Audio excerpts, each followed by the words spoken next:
Hello everyone, welcome to back my channel. I hope everyone is having a wonderful day. Before starting the video, please go ahead and hit the subscribe button and give this video a thumbs up. The bold and the beautiful writers have done the impossible. Has Sheila Carter, Kimberlyn Brown, actually gotten her redemption on the CBS soap after decades of being one of daytime TV's biggest villains, and with over a dozen murders under her belt? Viewers never thought that they would see the day that Sheila was finally the good guy. Did Luna Nozowa, Lisa Yamada, actually give her grandmother a gift that money can't buy when she went on her shooting spree? Keep reading to find out. Here's what's happening next week on Bold and Beautiful. Sheila Carter has been trying desperately to be a part of her son, Dr. John Finnegan's Tanner Novelin life.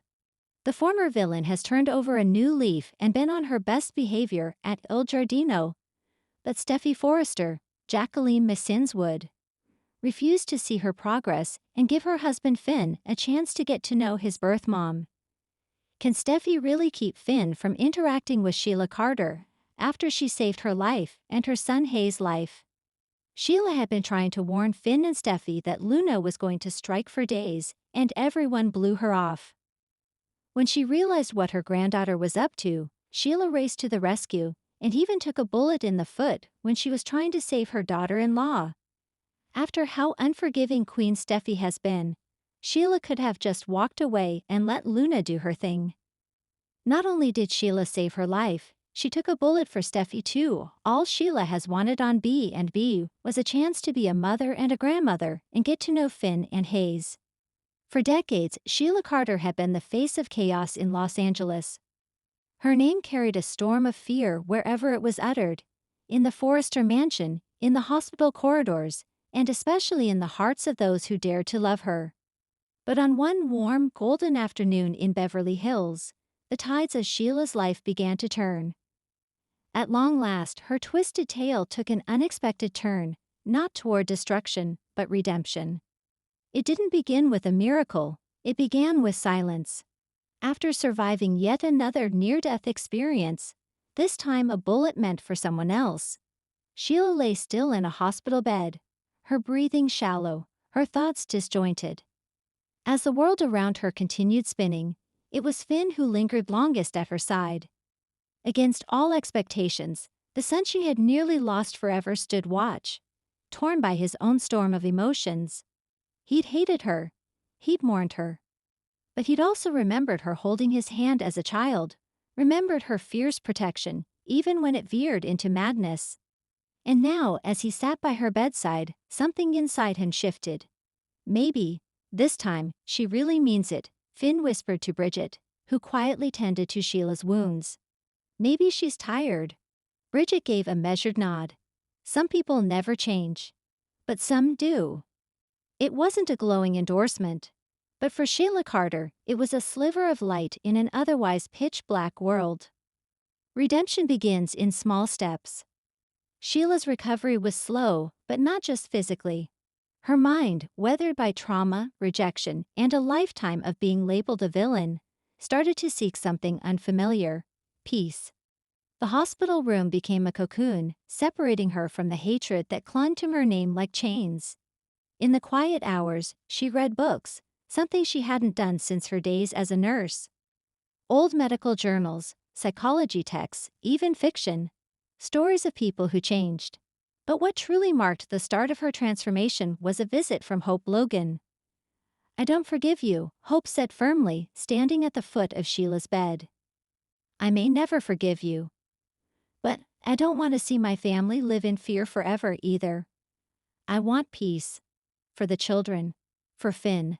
For everyone." Sheila looked into Hope's eyes and didn't see fear or anger anymore. She saw boundaries, she saw resolve. But she also saw something she'd never expected to see: the possibility of being seen as something other than a monster. "I don't expect forgiveness," Sheila murmured, voice hoarse. "But I want a chance to try. Just once." The quiet life. Sheila leaves LA. The boldest move came not from Sheila herself, but from Finn. After consulting with Taylor, and even a reluctant Steffi, Finn approached Sheila with a proposition. Leave Los Angeles, he told her. Go somewhere new. Start over. No more schemes, no more lies. I'll even help you financially, but you have to go, for good. That's the only way any of us can breathe again. Sheila, for once, didn't argue. She left without drama. No confrontations, no last-minute tears or threats. She packed a bag, took the small amount of money Finn offered, and boarded a flight to Montana under the name Sarah Curtis. Life in Big Sky Country. Montana offered Sheila something she'd never had before: anonymity. She rented a modest cabin near a quiet town where no one knew her face. For the first time in her life, she wasn't defined by her past, because no one knew her past. She volunteered at a local animal shelter, started baking again, a hobby she'd loved in her 20s, and even joined a quilting group. The other women were skeptical of the quiet, sharp-eyed newcomer at first, but Sheila's work ethic and dry wit won them over. She never lied about her name. She was Sarah Curtis, and that was enough. The town's only doctor, a gruff but kind man named Daniel Hawthorne, found her fascinating. Not because she was mysterious, but because she was present. She listened. She cared for animals with a quiet tenderness that surprised even herself.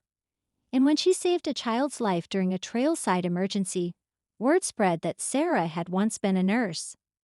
Daniel offered her a job as a medical assistant at his clinic. She accepted it, on one condition. No background checks, she said firmly, with a look in her eyes that said she wouldn't run, but couldn't bear exposure. Daniel raised an eyebrow. You hiding from something? From who I used to be, she replied honestly. He nodded. Then let's focus on who you are now. A letter from Finn. After a year of silence, Sheila received a letter, handwritten, the envelope simply marked. Mom. She opened it with trembling fingers. Dear Mom, you've stayed away. You kept your word. I never thought I'd say this, but thank you. Kelly misses you sometimes. She doesn't understand who you are, or who you were. But she remembers you hugging her that Christmas. And she remembers the cookies. Funny, huh? Steffi's still guarded. But we talk about you sometimes. I don't think she hates you anymore. Maybe she never really did. Maybe she just hated what you kept doing to us. Anyway, I thought you'd like to know that your grandson is healthy and we're doing okay. I hope you are too. John. Finn. Sheila wept reading that letter. But they weren't tears of sorrow. They were tears of release. Daniel's proposal. By now, Sheila and Daniel had grown close. What began as cautious friendship became quiet romance. Daniel was widowed. His past was marked with loss. He didn't ask many questions, and she didn't press him to reveal what haunted his dreams. They simply existed together, peacefully. One snowy evening in front of a fire, Daniel held up a small velvet box. I know you've got secrets, Sarah. I know you've been hurt, and I know you don't believe in fairy tales. But I do. I believe people find second chances. I believe people can start over. If you'll have me, I'd like to spend the rest of my life proving that to you. Sheila didn't answer right away. She stared into the fire, heart pounding. And then softly, she said yes. Back in Los Angeles, rumors stir. News of Sarah Curtis living a quiet life eventually trickled back to LA thanks to a traveling photographer who had snapped a picture of Sheila at a community event, smiling, surrounded by children and puppies. It appeared in a small online article titled, The Angel of Big Sky: How a Mysterious Woman is Healing a Town. Rich saw the article first, then Steffi, then Brooke. They held a tense meeting at Forrester Creations, passing the photo around like it was a ghost. Sheila, smiling? Brooke whispered, It's almost unnerving. She looks different, Steffi admitted. Older, softer. I'll be damned, Rich muttered. Maybe she really did walk away. They didn't call her. They didn't warn the police. For once, they let it be. Because Sheila wasn't in LA wreaking havoc, she was far away, happy. The wedding. Sheila Carter married Daniel Hawthorne on a spring afternoon under a wooden arch wrapped in lilacs and ribbons. There were no grand designer gowns, no celebrity guests, no drama. Just townsfolk who had come to know and love Sarah. Finn wasn't there, but a surprise letter arrived just as the ceremony ended. Congratulations, Mom. I hope this is the beginning of the rest of your life. You've earned it. P.S. enclosed is a small gift from Kelly. She made it herself. Inside the envelope was a hand-drawn picture of Sheila holding hands with Kelly, both wearing sparkly dresses, both smiling. Sheila clutched the picture to her heart. Years later, a surprise visit. 3 years passed. One summer afternoon, Sheila stood on her porch sipping iced tea when a sleek black SUV pulled up the dirt road. She froze. But as the door opened, her heart leaped. Finn stepped out. So did Steffi. And Kelly. Kelly ran to her first. "Grandma Sarah?" she squealed. "Daddy said I could come see your chickens." Sheila knelt down, arms wide, tears already forming. "Come here, sweetheart." As Finn and Steffi approached, Sheila stood, unsure. But Steffi extended a hand. "We came because Kelly wouldn't stop asking about you. And because it's time." "Time for what?" Sheila whispered. Steffi took a breath. "Time to acknowledge that you're not the same woman who terrorized us. Not anymore." Finn smiled. "We just want to see what kind of life you've built. Maybe even be part of it." Carefully, slowly, Sheila nodded, overwhelmed. "Of course. I'd like that, very much." Sheila Carter's happy ending. Not all happy endings are loud. Some are quiet. Some involve chickens and wildflowers, and children's laughter echoing across open land. Sheila Carter didn't erase her past. She carried it with her, every scar, every regret. But she changed her future. She found love, forgiveness, and a new name that wasn't drenched in blood or vengeance.